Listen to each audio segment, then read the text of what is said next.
In the vast expanse of the Galactic Federation, where alien species measured worth by the volume of one's voice and the flash of advanced technology, humanity had learned to walk softly.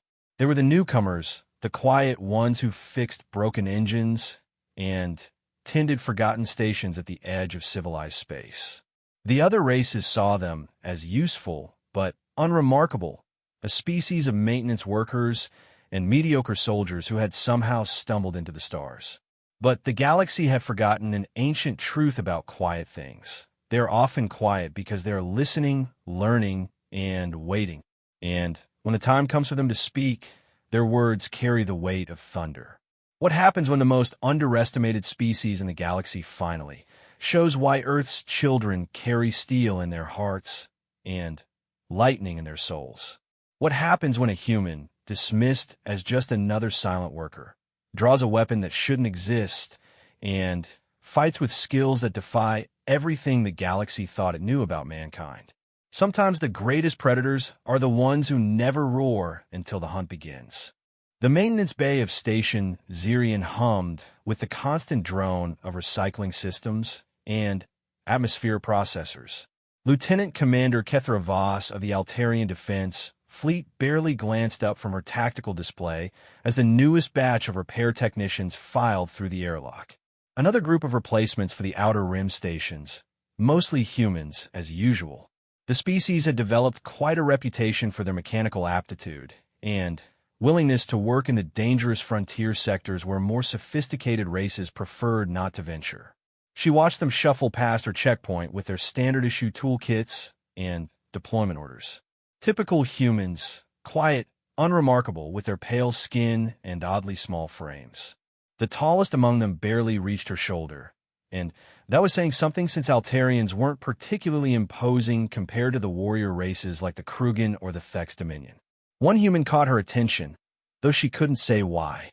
He moved differently than the others, not with the hurried efficiency of an eager technician or the resigned trudge of someone shipped to the frontier against their will.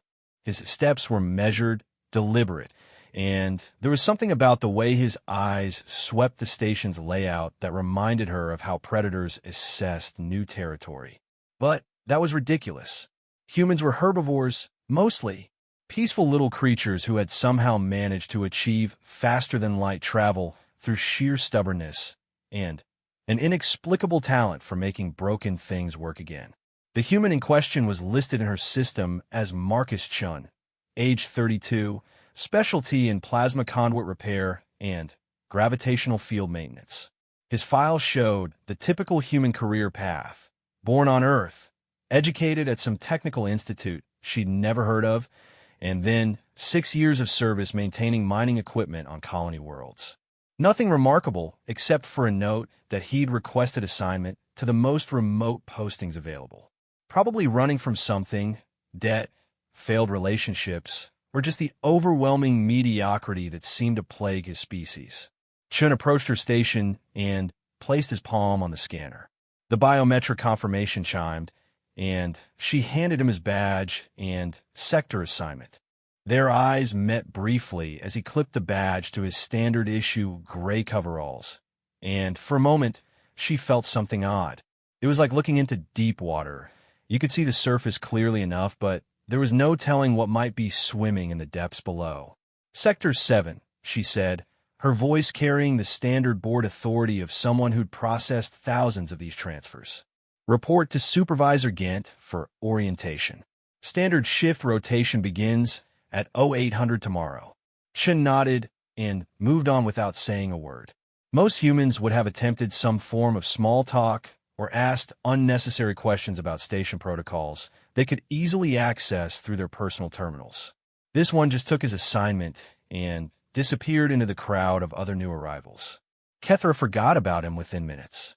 Station Zirian was the size of a small city, with over 40,000 residents representing dozens of species. Humans made up perhaps 5% of the population, mostly concentrated in the maintenance sectors and lower-level administrative positions. They were the background noise of galactic civilization, present, occasionally useful, but hardly worth noticing. 3 weeks later, everything changed.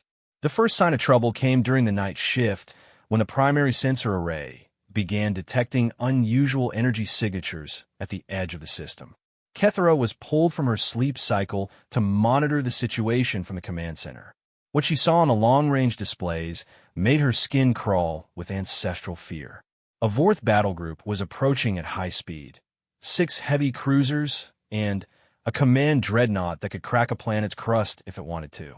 The Vorth were one of the oldest and most violent races in the galaxy, a species that had achieved spaceflight while most others were still discovering agriculture. They were tall, heavily armored predators with 4 arms and an attitude that made them extremely dangerous to everyone who wasn't them. More importantly, they were currently at war with the Galactic Federation, which meant their presence here wasn't a diplomatic visit. Station Zirian was officially a civilian facility, but everyone knew it served as a forward observation post for Federation military intelligence. The Vorth knew it too, and they were coming to remove what they saw as a threat to their expansion into this sector. Time to intercept, Kethera asked the sensor operator, a nervous-looking Centaurian whose tentacles kept twitching as he worked his console. 18 hours at their current speed, he replied. Should we begin evacuation procedures? Kethera considered their options. The station's defensive systems were minimal, a few point defense turrets designed to handle asteroid impacts, and the occasional pirate scout ship. They had no chance against a Vorth battle group. The nearest Federation fleet was 4 days away at best, and the handful of patrol vessels in the system wouldn't last 5 minutes against that kind of firepower. Begin civilian evacuation, she ordered. Priority 1 for non-essential personnel and families. Send a distress call to Fleet Command and prep all defensive systems. It was pointless, but they had to try something. The next few hours passed in controlled chaos as thousands of residents rushed to board evacuation ships that couldn't possibly carry everyone. The station's small security force tried to maintain order while preparing for what would essentially be a suicide mission. Against the Vorth, surrender wasn't an option. They didn't take prisoners, especially from species they considered inferior. Kethera found herself in the armory, checking weapons that hadn't been fired in anger for years. Most of the security personnel were Altarian like herself, with a few Centaurians and a handful of other species. Good soldiers, but nowhere near enough of them. They might be able to hold critical sections of the station for a few hours if they were lucky. That's when she noticed Marcus Chun standing quietly near the back of the group. "What are you doing here?" she demanded. "All civilian personnel are supposed to be at the evacuation zones." Chun looked at her with those same deep-water eyes she remembered from his arrival. "I volunteer for defense duty," he said simply. His voice was steady, calm, completely at odds with the barely controlled panic that had gripped most of the station. "You're a maintenance technician," Kethera pointed out. "You're not trained for combat." Something that might have been amusement flickered across Chen's face. "I can handle a weapon." She was about to dismiss him when Supervisor Gint spoke up from across the armory. "Let him stay," the elderly Altarian said. "Chen's been working miracles with our defensive systems the past few weeks. Man has a gift for making old equipment work better than it has any right to." Kethera shrugged. They needed everybody they could get, and if the human wanted to throw his life away defending a station that would be slag in a few hours, that was his choice. She handed him a standard-issue plasma rifle and pointed toward the weapon's basic controls. "Safety here, power setting here. Don't point it at anything you don't want to kill."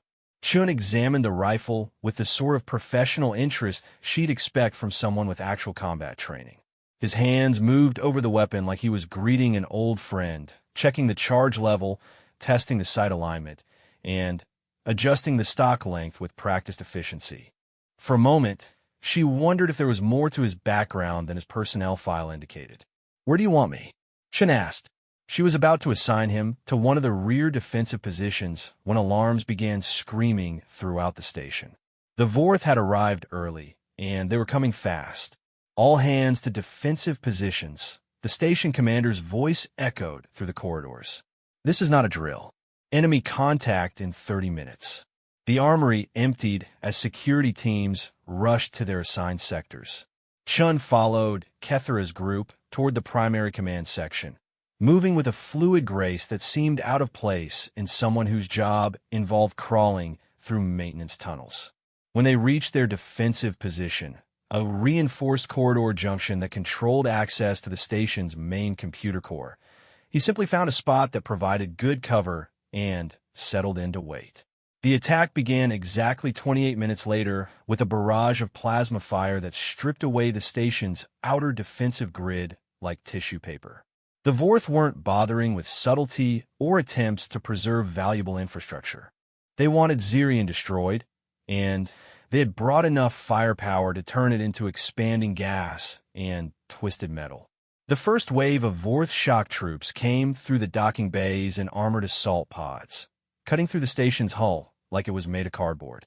Each pod carried a squad of the tall, four-armed warriors in their distinctive black battle armor, moving through the corridors with the confidence of a species that had been conquering other worlds since before most of their enemies had discovered fire. Kethera's team held their position as long as they could, but they were vastly outnumbered and outgunned. The plasma rifles that had seemed adequate for station security felt like toys against the Vorth's advanced armor and superior tactics. One by one, her people fell back toward the command center as wave after wave of enemies pushed deeper into the station. Through it all, Marcus Chun fought like he'd been born to it. The quiet maintenance technician was gone, replaced by something that moved through combat with lethal precision.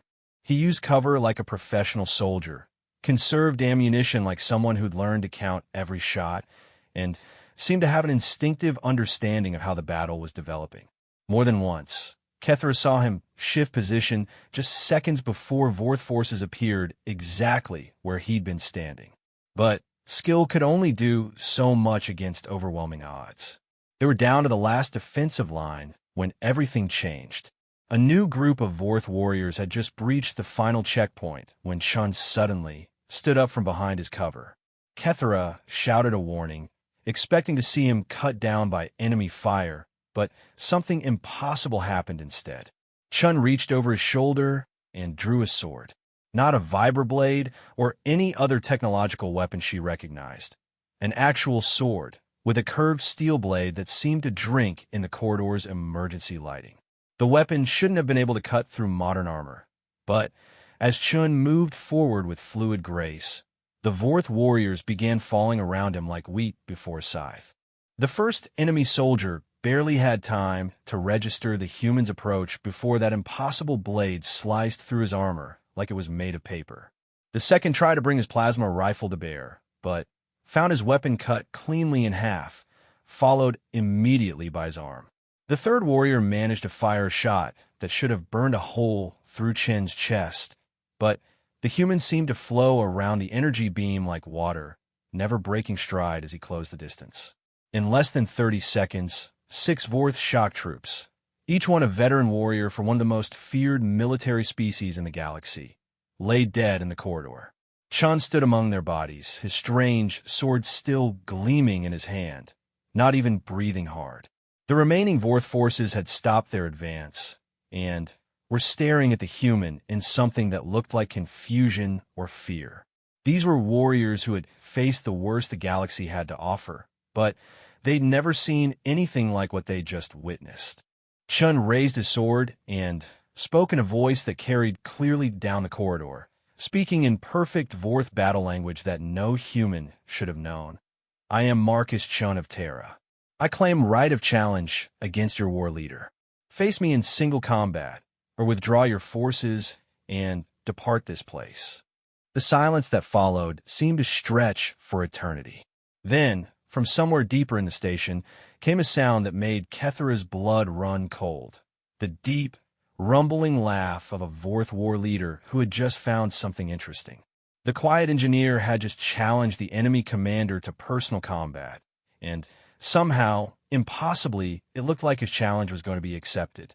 Kethera stared at Chen's back as he stood, waiting in the corridor, sword in hand, and realized she didn't know anything about humans at all. The fourth war leader who emerged from the shadows of the damaged corridor was everything the story said and worse. Standing nearly 3 meters tall, War Commander Thakmor was a living nightmare of black chitin armor and scarred flesh. His 4 arms each bore a different weapon: plasma cannon, monomolecular blade, gravity hammer, and a projectile weapon that fired rounds capable of punching through starship hull plating. Acid scars ran across his face where he'd survived close combat with a hydrin acid spitter, and his eyes held the cold intelligence of a predator who had never met his equal. Behind him came his personal guard, 6 elite warriors who had earned their positions by surviving battles that had claimed entire worlds. They moved with the disciplined precision of soldiers who had fought together for decades, their weapons trained on Chun, but held at the ready rather than firing immediately. The Vorth respected strength above all else, and Chun had just demonstrated something that demanded their attention. Human, Thakmor's voice rumbled through his helmet's speakers, the words twisted by a vocal system designed for intimidation. You speak the war tongue well for a prey species. Tell me how a maintenance worker learned the language of warriors. Chun stood perfectly still in the center of the corridor, his sword held in a relaxed guard position that somehow managed to look both casual and utterly lethal. I had good teachers, he replied in the same precise Vorth that had shocked everyone moments before. Do you accept my challenge, or will you hide behind your soldiers like a coward? The insult hit home. Several of the Vorth guards shifted restlessly, their weapons rising slightly, but Thakmor raised one of his massive hands for silence. In Vorth culture, personal combat was sacred, and refusing a properly issued challenge would bring dishonor that could never be washed away. But accepting meant fighting according to ancient rules that limited the war leader to a single weapon and no technological assistance. You interest me, human, Thakmor said, beginning to remove his heavy weapons and pass them to his guards. In 300 years of warfare, I have never faced one of your kind in single combat. Your species is known for cleverness and persistence, not martial prowess. The plasma cannon and gravity hammer clanged against the floor as he set them aside. What makes you think you can succeed where entire fleets have failed? Chen's response was quiet but carried clearly through the corridor. Because you've never fought someone who remembers what humans were before we learned to talk instead of fight. The war leader's laugh was like grinding metal. Bold words. I hope your blade skills match your tongue. He drew his primary weapon, a massive 2-handed sword designed for his 4-armed physiology, its edge flickering with disruptor fields that could cut through almost any known material. The weapon was easily twice the size of Chen's blade and probably weighed more than the human did. According to Vorth tradition, the challenge area was marked by the natural boundaries of the corridor intersection where they stood. It wasn't a large space, perhaps 20 meters across, but it would have to do. The remaining station defenders and Vorth soldiers formed a rough circle around the combatants, weapons lowered but ready. This was bigger than just a duel. It was a test of everything their respective species represented. Kethera found herself holding her breath as the 2 warriors faced each other. She'd seen Vorth war leaders in action before, and they were death incarnate. Thakmor had personally killed more enemies than most entire military units, and his reputation for brutal efficiency was known throughout the galaxy. Chun, whatever his hidden background might be, was still just a human. He was smaller, lighter, and wielding a primitive weapon against one of the most dangerous predators the galaxy had ever produced. The fight began without warning.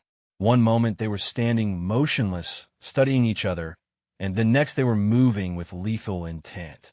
Thakmor's opening strike came down like a falling meteor, his massive blade trailing disruption energy as it sought to split Chun from skull to pelvis in a single devastating blow. But Chun wasn't there when the strike landed. He'd moved aside with fluid grace, his own blade coming up in a counter that should have been deflected easily by the war leader's superior reach and armor. Instead, the human sword found a gap between armor plates that shouldn't have existed, scoring a thin line across Thakmor's ribs that drew actual blood. The war leader's second attack came faster, a diagonal cut that used all four of his arms to generate incredible force. Again, Chun flowed around the strike like smoke, his blade flickering out to touch Thakmor's wrist just hard enough to leave another thin cut. It was like watching a dance where one partner was trying to kill the other. Impossible, quittera whispered. She'd studied human physiology as part of her xenobiology training. They were quick enough, but not that quick. Their reflexes were decent for sapient species, but nothing compared to dedicated predators like the Vorth. Chin was moving like gravity had less hold on him than it should, like he could see attacks coming before they were launched. The duel continued for what felt like hours, but was probably only minutes. Thakmor pressed his attack with increasing fury, his massive sword leaving glowing scars in the corridor walls where Chun had been standing milliseconds before. But for all his strength and reach advantage, the war leader couldn't seem to land a solid blow. Every strike met empty air or was deflected by the human's blade with just enough force to redirect it harmlessly. Chun, meanwhile, continued to score small cuts and touches that accumulated like drops of water wearing away stone. None of them were immediately fatal. The war leader's armor was too good for that, but they were adding up. More importantly, they were proving a point that everyone watching was beginning to understand. The human wasn't just surviving against impossible odds. He was winning. "You fight like the old ones," Thakmor growled as he pulled back from another exchange that left him with a new cut across his shoulder. The first predators who hunted when the galaxy was young. His breathing was becoming labored, though whether from exertion or blood loss wasn't clear. "What are you really?"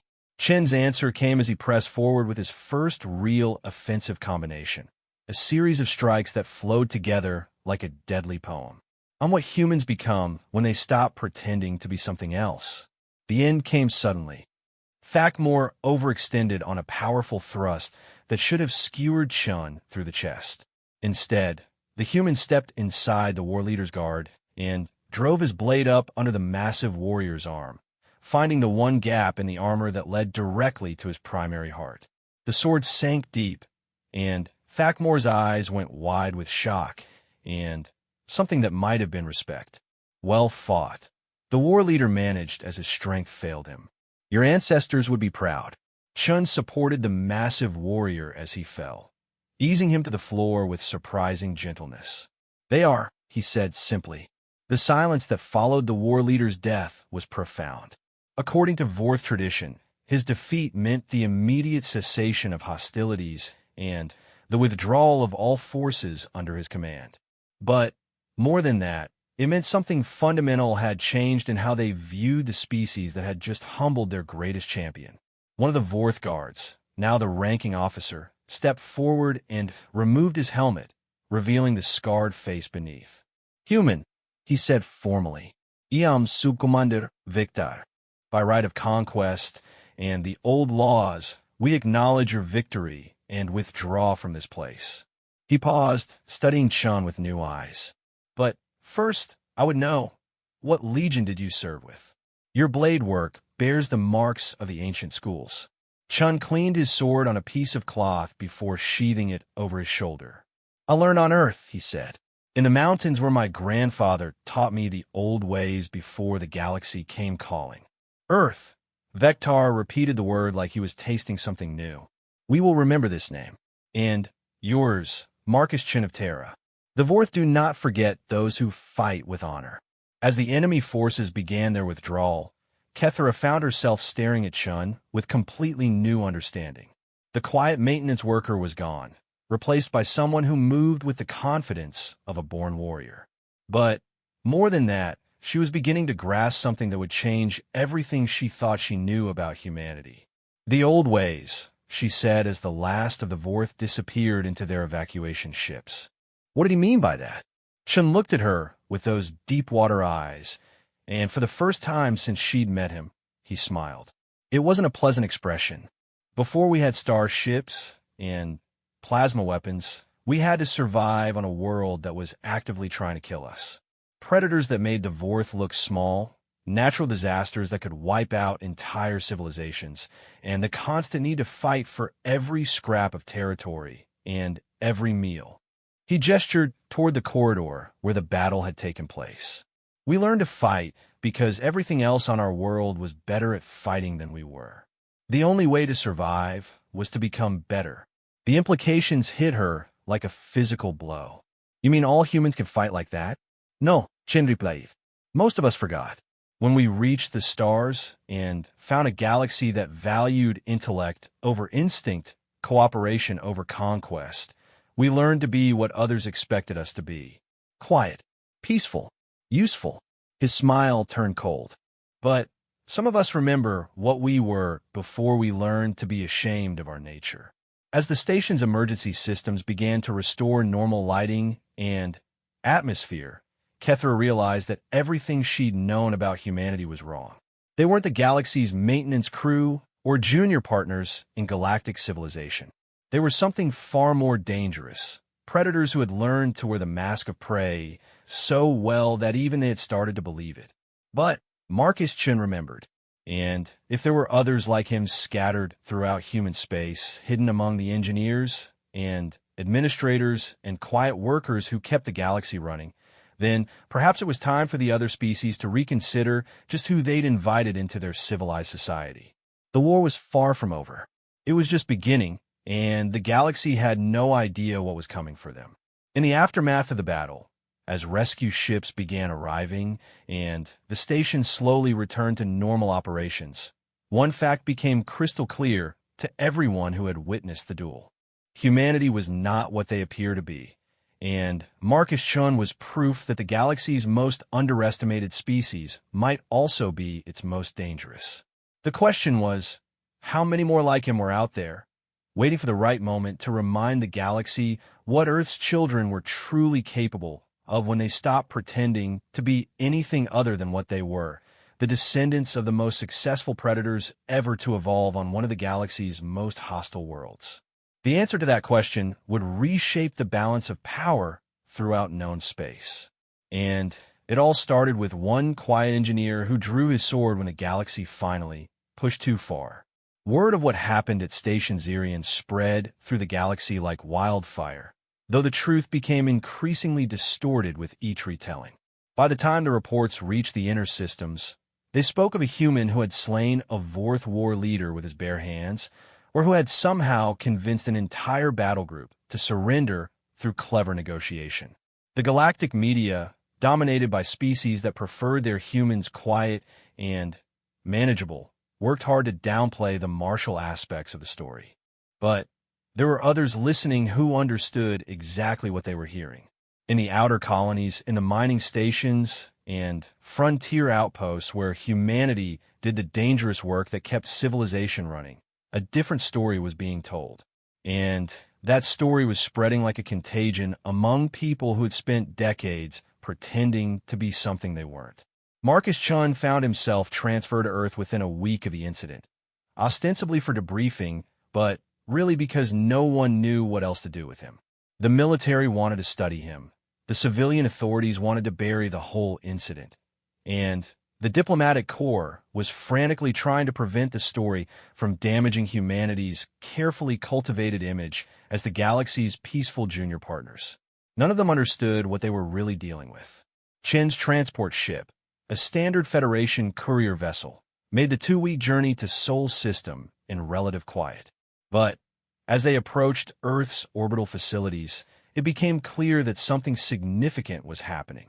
The usual commercial traffic had been joined by dozens of ships flying human registration codes, freighters and mining vessels, and colonial transports that should have been scattered across hundreds of light-years of space.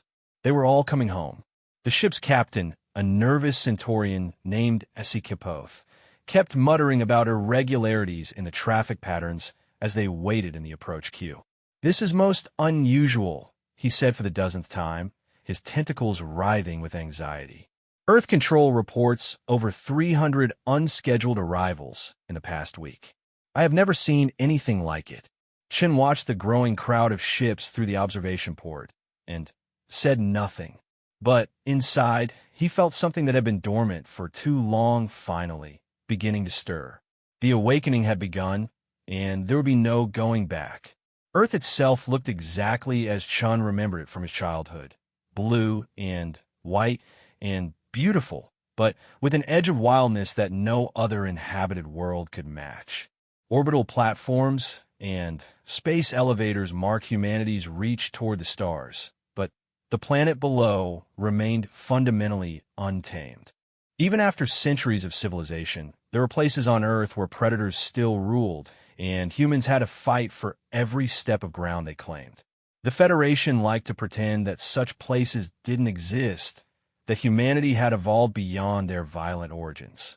They preferred to showcase the peaceful cities and research facilities, the universities and cultural centers that proved how far humans had come from their primitive past. But Chen knew better. You could dress up a wolf in sheep's clothing, but it was still a wolf underneath. His debriefing took place in a sterile government facility in Geneva, where a panel of Federation officials and human administrators peppered him with questions about his background and training. They wanted to know where he'd learned to fight, who had taught him the old Vorth battle language, and how he'd acquired a weapon that seemed to violate every principle of modern warfare technology.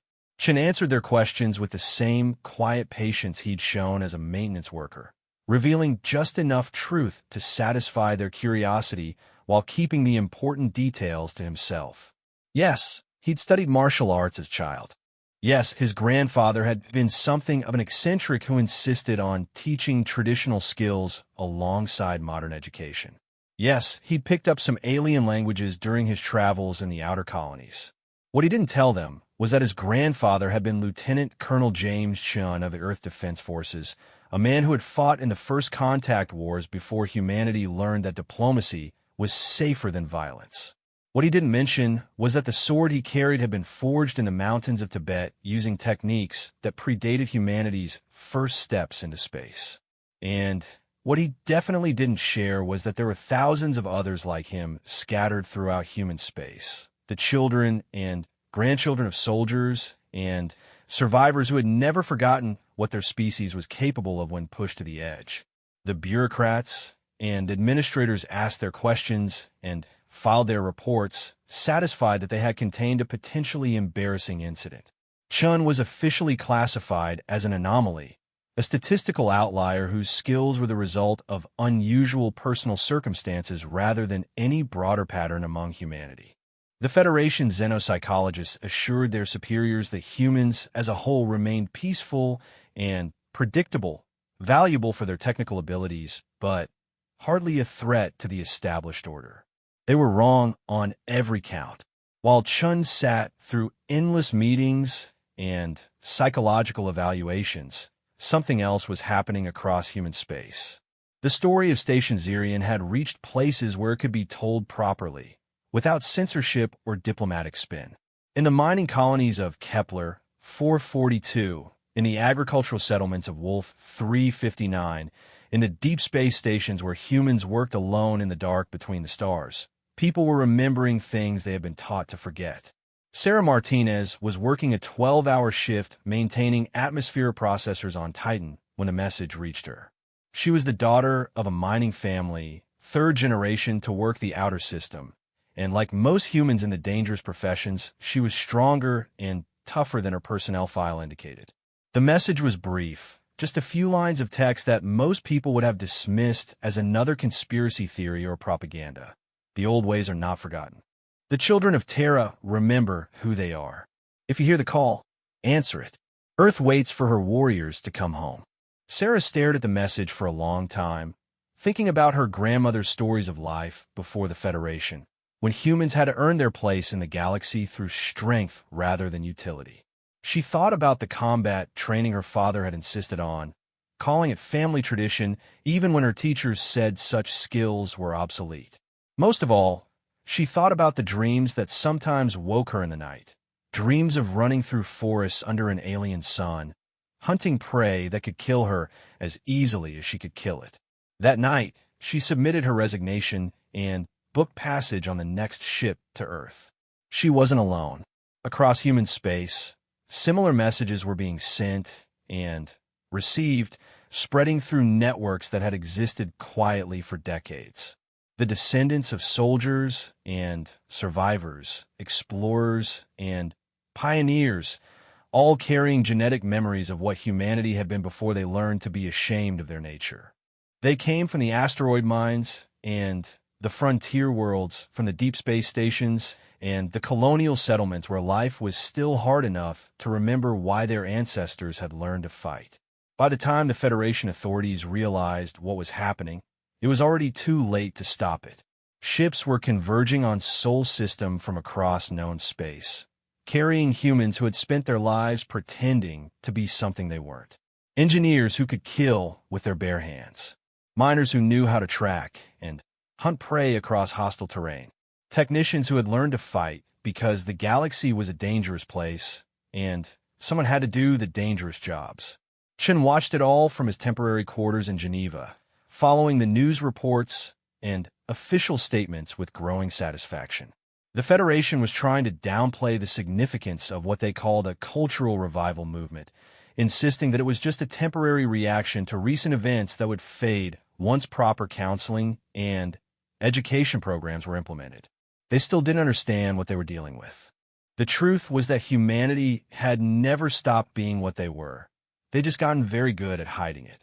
For 3 centuries, they had played the role of the galaxy's junior partners, accepting positions as technicians and administrators and support staff because it was easier than fighting for recognition. They had allowed other species to see them as weak and peaceful because it served their purposes to be underestimated. But every human child still grew up hearing stories of Earth's wild places and ancient warriors. Every family still passed down techniques and skills that had kept their ancestors alive when the world was young, and everything wanted to kill them. And now, for the first time since first contact, they were being reminded that there was no shame in being what evolution had made them, the most successful predators their world had ever produced. The gathering on Earth was unlike anything the planet had seen since the early days of spaceflight. Ships filled the orbital approaches, carrying humans from across the galaxy who had answered a call they'd been waiting their whole lives to hear. They came armed with tools and weapons that officially didn't exist, carrying skills that had been preserved in secret for generations. Most importantly, they came ready to stop pretending. Chen received his final assignment on the same day that Federation authorities decided to classify the entire situation as a potential security threat. He was to report to a facility in the mountains of Colorado, where other exceptional individuals were being gathered for what the orders euphemistically called specialized evaluation and potential military integration. What they really meant was that the Federation had finally realized they might need humans who could fight, and they wanted to figure out how many more Marcus Chens were hiding in plain sight throughout their territory. The answer to that question would change everything, because humanity's secret wasn't that they had produced one extraordinary warrior who could defeat a Vorth champion. Their secret was that they had produced an entire species of extraordinary warriors who had been pretending to be ordinary for so long that even they had started to believe it. But the pretending was over now. Earth's children were coming home, and they were bringing with them all the skills and knowledge and barely controlled violence that had carried their species from cave dwellers to star travelers in the blink of an evolutionary eye. The galaxy had invited humanity to join their peaceful civilization, thinking they were gaining useful workers and clever engineers. What they had actually done was allow the descendants of Earth's apex predators to spread throughout known space, learning every weakness and cataloging every vulnerability while wearing the mask of harmless cooperation. Now the mask was coming off, and it was time for the galaxy to meet the humans they thought they knew, the children of a world where everything was a threat and only the most dangerous survived long enough to reach for the stars. The facility hidden in the Colorado mountains had been built during humanity's early colonial period, when Earth's governments were still unsure about their place in galactic civilization. Officially, it didn't exist. Unofficially, it was where certain projects were conducted away from Federation oversight. Research into technologies and techniques that might prove useful if humanity's peaceful integration into galactic society ever went wrong. Marcus Chun arrived at the facility on a gray morning in late autumn, when the mountains were shrouded in mist and the air carried the promise of winter. He wasn't surprised to find that he wasn't alone. The transport that brought him also carried 24 other passengers, all human, all carrying themselves with the same controlled awareness that marked those who had learned to see the world as it really was rather than as they wanted it to be. Dr. Elena Vasquez met them at the airfield, a woman in her 60s whose personnel file listed her as a xenobiologist specializing in comparative evolution. What the file didn't mention was that she had spent 30 years studying how different species made war, cataloging their strengths and weaknesses with the thoroughness of someone who understood that knowledge could mean the difference between survival and extinction. "Welcome home," she said as they gathered in the facility's main briefing room. "I know most of you have spent years pretending to be something you're not, following orders from species who think they understand what humanity represents. That stops now." The briefing room looked like something from Earth's military past. Stark walls, functional furniture, and displays showing tactical information that wouldn't have been out of place in a war college. But the data being displayed wasn't historical. It was current intelligence on Federation military capabilities, shipping routes, industrial centers, and political vulnerabilities that had been gathered over decades by humans in positions throughout galactic society. The Federation has approximately 12,000 worlds under direct control. Dr. Vasquez continued, activating a holographic display that showed the galaxy in strategic terms rather than the peaceful trade routes most civilians were familiar with. Their combined military forces number in the millions, with technological advantages that make them seem invincible to most species. But they have a critical weakness. She highlighted specific sectors on the display, areas where human colonies and workers were concentrated. They've become dependent on us. Human engineers maintain their starships. Human technicians keep their industrial systems running. Human administrators process their supply chains. We've made ourselves so useful, so indispensable, that they can't imagine their civilization functioning without us. Chin studied the display with professional interest. They've given us access to everything. Exactly. Dr. Vasquez smiled with the cold satisfaction of someone whose long-term planning was finally paying off.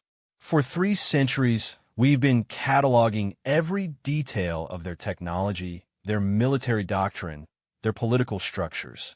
We know where their ammunition is manufactured, where their fuel supplies are stored, which systems are critical to their infrastructure. More importantly, we know that most of their species have never had to fight for their survival the way we have. Another voice spoke up from the back of the room. "So what's the plan? Are we talking about rebellion? Va?" The woman who had asked the question was Commander Lisa Park, formerly of the Federation Survey Service, but now something else entirely. She had the lean build and watchful eyes of someone who had spent years working alone in hostile territory, and the scars on her hands suggested she was familiar with violence in ways her official record wouldn't reflect. "We're talking about survival," Dr. Vasquez replied. "Intelligence indicates that certain factions within the Federation are becoming concerned about human expansion and capabilities. There are those who believe it was a mistake to allow us full membership, who think we should be restricted to manual labor and technical support roles. They're planning to act on those beliefs." The temperature in the room seemed to drop several degrees as the implications sank in. Chin had spent enough time in Federation space to recognize the signs. The subtle changes in how humans were treated, the increasing restrictions on their movements and activities, the growing tendency for other species to view them as a potential threat rather than useful allies. "How long do we have?" Commander Park asked. "Months, possibly less." Dr. Vasquez brought up another display, this one showing troop movements and supply concentrations throughout Federation space. They're positioning forces for what they're calling a peacekeeping operation designed to ensure stability in human-controlled systems. In reality, it's preparation for subjugation on a scale that will make the Fourth War look like a minor border dispute. The room fell silent as everyone absorbed that information. They had all heard stories about what happened to species that were deemed too dangerous to remain free members of galactic society. The Zelkari had been reduced to a client state after their rapid technological advancement made other races nervous. The Threnodidae had been completely absorbed into Federation territory after their military became too capable for comfort. Humanity was about to receive the same treatment, and the Federation assumed they would accept it with the same peaceful resignation they had shown throughout their membership. They were wrong. What about our people still scattered throughout Federation space? Chen asked. There are millions of humans working in every sector of their civilization. That's our advantage, Dr. Vasquez replied. Every human engineer knows how to disable the systems they maintain. Every human administrator knows how to disrupt the supply chains they manage. Every human technician knows which components are critical and which can be safely damaged. When the time comes, we'll have the ability to cripple their entire infrastructure from the inside. She activated a new display that showed estimated casualty projections for various conflict scenarios. The numbers were staggering, but not in the way most people would expect. Despite being outnumbered by thousands to one, the human projections showed favorable outcomes in most strategic situations. This is assuming full activation of dormant assets, Dr. Vasquez explained.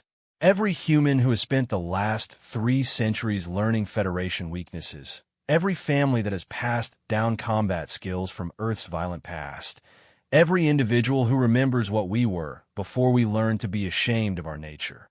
Commander Park leaned forward in her chair. You're talking about turning every human in Federation space into a potential saboteur or guerrilla fighter. I'm talking about recognizing what we already are, Dr. Vasquez corrected.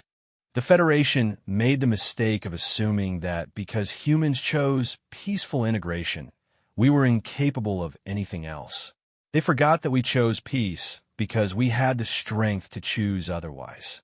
Over the following weeks, Chun and the others underwent intensive briefings on the true scope of human capabilities throughout Federation space. The picture that emerged was vastly different from the official narrative of humanity as junior partners in galactic civilization.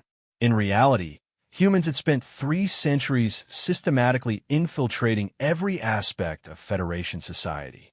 They operated the majority of the industrial systems that produced everything from starship components to food supplies.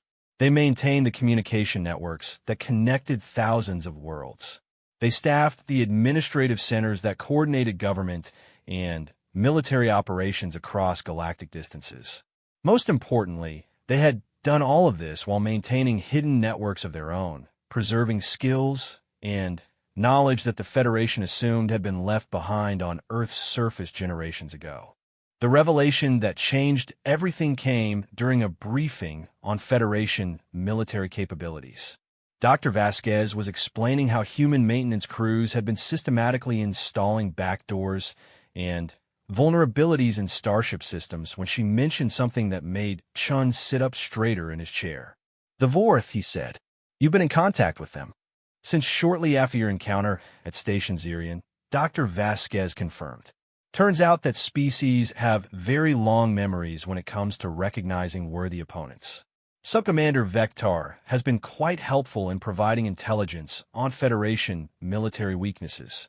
It made perfect sense once Chen thought about it. The Vorth have been fighting the Federation for decades, probing their defenses and testing their responses. They understood better than anyone else where the galaxy's dominant civilization was vulnerable. And they had just been given proof that humanity possessed capabilities that could exploit those vulnerabilities in ways no one had previously imagined. They want an alliance, Chen said. It wasn't a question. They want to survive, Dr. Vasquez replied. The Federation has been systematically destroying or absorbing every species that shows too much independence. The Vorth have been holding them off through pure military might, but that's not sustainable in the long term. They need allies who can strike from within while they attack from without. The strategic implications were staggering. The Federation had spent centuries building a civilization based on the assumption that member species would accept subordinate roles in exchange for protection and prosperity. They had never considered what would happen if one of those species turned out to be apex predators who had been pretending to be prey for their own purposes. Chin spent his evenings walking the mountain trails around the facility, thinking about everything he had learned and everything that was coming. The quiet engineer who had fixed plasma conduits and gravitational field maintenance was gone forever, replaced by someone who understood his true role in the galaxy's future.